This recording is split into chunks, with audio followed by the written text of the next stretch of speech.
Hello everyone, today's video is a requested one. Quite a few people have requested me review children's picture books. So for me, I see them as art, I see them as very beautiful things, but I'm going to come from the angle of actual children, because some of you have children and you wondered my opinions on what ones are good and what ones aren't. I got a lot out of the library because I didn't realise they're so expensive. I had no idea children's picture books are like £12. What? Like, what's happening there, first off? Because children are going to be, you know, scrinkling up those pages, drawing on it, so wow. Charity shops are fantastic for children's picture books. Sometimes libraries sell them as well, and you can just get them out from the library. So I'm going to be giving you my full reviews. A lot of reviews online are kind of like, the art style's beautiful, and then that's it. They don't talk about the story. And some of these I don't think are acceptable for children. So I'll be going into it. First up, I have a Shirley Hughes. Shirley Hughes is like the queen of children's picture books. People love her. She did this collection, which is on the seasons. So this is autumn, and it is breathtaking. So the art style on this is absolutely gorgeous. This is a collection of poems. So this one's called Feasts, and it's like apples heaped on market barrows, juicy plums and stripy marrows. So it's all rhyming, very beautiful. I mean, this illustration as well, absolutely stunning, and it's just a fun book. Also, another thing about children, they're easily tricked. I didn't know that children aren't very good at remembering things until someone in my family had a child and I read her a picture book, and then I read it to her like a few days later and she literally didn't know it was the same picture book. They are cheap. So you only need a few good picture books and you can keep on going. So I feel like the autumn, you could keep reading this throughout autumn all the time, be like, oh, we went to the park, there's a park in this. I loved this. I thought this was stunning, gorgeous, 100% recommend. I then read a Dr Seuss. So this is the Lorax.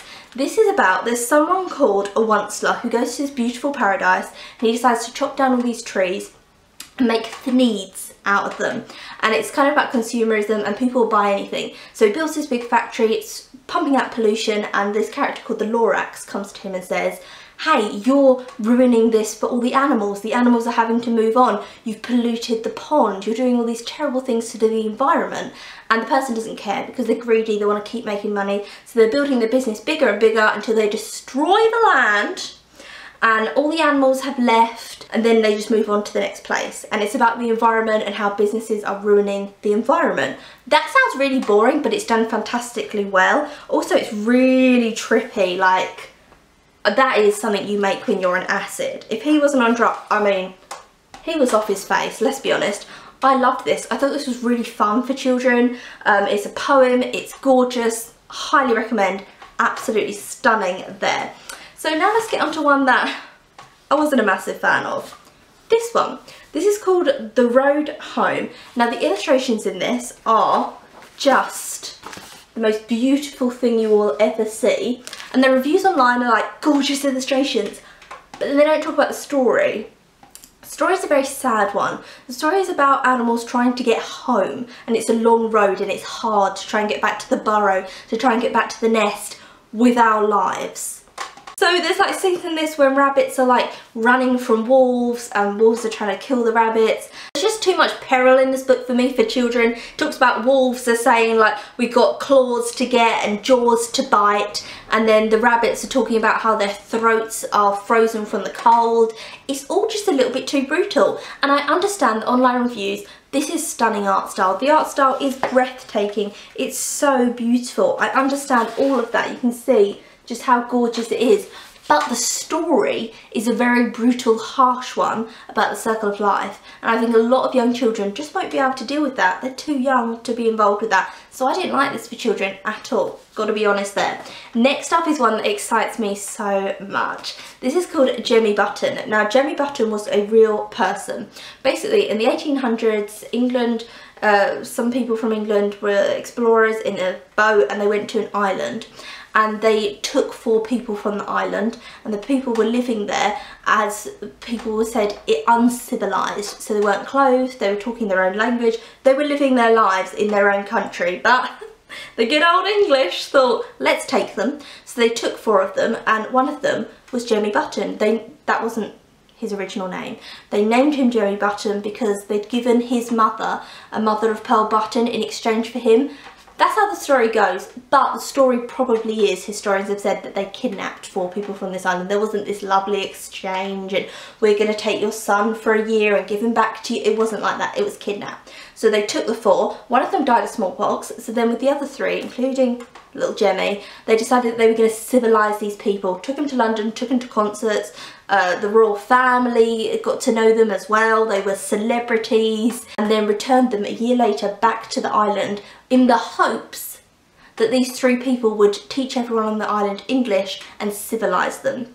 But that didn't happen. When they returned them, these people returned back to how they were before, their own culture, how they're supposed to be. The way this has been done is gorgeous. So you can see the art there is breathtakingly gorgeous, and they're making the voyage on the sea, full colours, and then it's all about the different people. So you can always see the boy because he's always in this kind of beige colour, and it's about he's in this sea of different people and everyone's dressed differently from him. Everything's very weird. He goes to a concert, he tries on the clothes, he grows a moustache, he tries to fit in, and then he always says that I miss home, and in the end he gets returned back home. I thought this was really good. This excites me because it's about children getting interested in history. So this is quite an unbelievable story. They took this native boy and they tried to civilise him and took him back, and at the end it doesn't talk about how he, you know, difficult it was for him to probably fit back in and everything to do with that. It's just, and he went back home, that's it.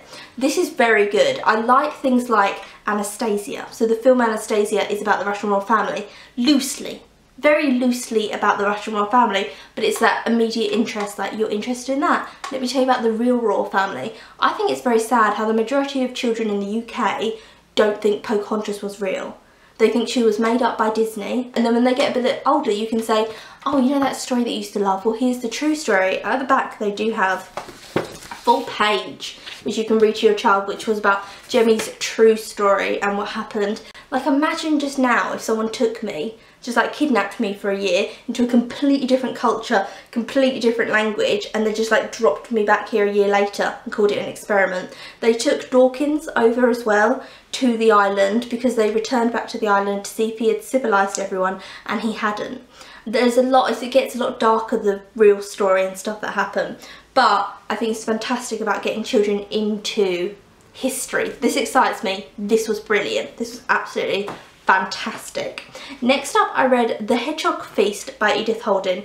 Edith Holden wrote Country Diary of an Edwardian Lady. She was a fantastic illustrator and she illustrated a lot of children's books. So this story isn't her. The story is by Rowena Stott and the illustrations aren't meant for this story. So Edith had done them from a completely different book, and then Rowena took them and made them work in this. I think this is good for adults. It's very cute. It's about a hedgehog family who they're having a hibernation party because all the animals are going to go into their deep sleep. So the hedgehogs are like, let's have a shindig before we all go into sleep. And the hedgehog's going off to collect apples and the little baby hedgehogs are messing about, and it's nice. And I would have said this is perfect for children. It's a lovely, cute story. But there's a lot of death in this one. So you'll have here full colour, you know, a hedgehog is getting a little apple. But here, here's a hedgehog killing a snail. There's loads of little things like that. Here's a squirrel about to attack a mice. A little mouse there. So the full colour illustrations are, as you can see, stunning. Beautifully done. Edith Holden was an amazing illustrator, but there's just a lot of death. Oh my god, there's just so much death. Like, as I'm going through it, here there's a weasel holding down a bird. The bird's eyes are closed because it's dead. But then you look on this side and it's 2 weasels having a little bit of fun and a laugh. So it depends what your child can take. If they can take death of animals or not. I know as a child I wouldn't have been able to, but I think the story of the hibernation and everything is gorgeous. The way it's written is beautiful. It's just those pictures of death that I'm a bit like, for young children it's going to be too much. It's a little bit too graphic as well. Oh, I'm going to save, right, the best one to last. So the next one is The Rabbit and the Shadow. This this is really confusing. So in it, it's got a story of a rabbit, it's got a story of a stag, it's got a soldier, it's got a cat, and it's got a book, and it's got a shadow. Already you're at too many characters for me. A stag raises a bunny, the bunny becomes a rabbit, the bunny wants to grow up, the bunny goes off with a human, it goes off with a cat for no reason, then a book comes along and talks about knowledge, then there's a bear, then there's a This was just too many characters to care. I also found it quite sterile. There was something about it. It was the idea that once you get away and you grow up from your parents, you leave them forever and you never see them again, which I was like, I think that's quite upsetting to children. This is translated, I believe this is originally in French, so I don't know if it's a lost in translation kind of thing. This was my favourite art style out of all the books though. Absolutely breathtaking art style. Definitely my favourite. But there was something that did not click, did not click with the story and me. I just didn't get where it was kind of going, what it was trying to do. I thought there was too many characters for a child to really understand. I was just like, ah! So the last one, which is my favourite one, and in fact I've loved a lot of these books, but if you said just one, you can only pick one, I'm only going to buy one for Christmas, The Memory Tree. This is by Britta. Now she wrote this and illustrated this, and oh my god, this is about death. So if a child, maybe say grandma's died, this is a fantastic book to get. The art style is really simple. It's very simple, very plain. I feel like it would turn a lot of people off. It's very kind of abstract, plain art style, but the story is stunning, so I love the simplicity of the art with it. I can't even speak, I love it so much. So, there's a fox, first page, and the fox has lived a happy life, a long life, but now he is tired and he goes to sleep forever. All the other woodland animals come to the fox who is asleep, and they're all incredibly sad, and it's about grief and that moment of like silence. They don't know how they're going to live without Fox because he was so loved. Then the snow covers the fox, and they all start talking about the memories they had. So Owl remembers a great time with Fox chasing the leaves, and a little bit of a tree starts to grow. And then Bear remembers having fun with Fox, and more and more and more. So everyone's telling their great stories about Fox and how loved he was, until where Fox is laid is now a massive tree, and all the animals can go into the tree for shelter and love, and it is called a memory tree. Now, I think it's fantastic if you have very small children and say grandma's died, because you can get an actual little plant and say, look, every time you think of grandma, look at that plant, let it remind you. You can think about the memories, hold the plant and say a memory about grandma. But it's also really about how we all have memory trees within us, and that if someone dies, the more we talk about that person, the more we remember that person, the more we're in touch with our emotions, the more the memory tree will grow till it's this gorgeous tree inside us, and we can see happiness, and all we have is happy memories about that person. Isn't that such a good message? And it's portrayed so simplistically and beautifully throughout it that a child would totally get what this book is talking about. This was moving. Like, I didn't cry at any of the books, but this one I was tearful. I just thought it was such a lovely book. I think it's a great gift if a child has had someone in their life that has died that they really loved. It's a great gift to get to the child. It's a great conversational starter, because if you're a parent and someone's died and you don't know how to address the subject, it's a great book because there's so many different memories. So you can be like, oh, isn't that nice? That memory that Owl just said about Fox. What do you think? So there's like the owl and the fox playing together. See, it's very simplistic, but it works. I think this is the best picture book I've ever read, and I've read quite a lot, and this is the best. If you're going to get just one of these books, get The Memory Tree, because I absolutely loved it. Thought it was sensational. So those are my reviews. This is the first video. Tell me down below what children's picture books you want me to review next, and I'll get those ones at the library. And that is it. I will see you again soon for another video. Tell me what is your favourite picture books, and then I might do another video review on them as well. So many ideas for this series. So I'll see you again soon. I hope you have a great day. I hope it's filled with reading, and goodbye. This tree is on, but it looks like it's off. Like from here it just looks like decorations. I swear to you this tree is on.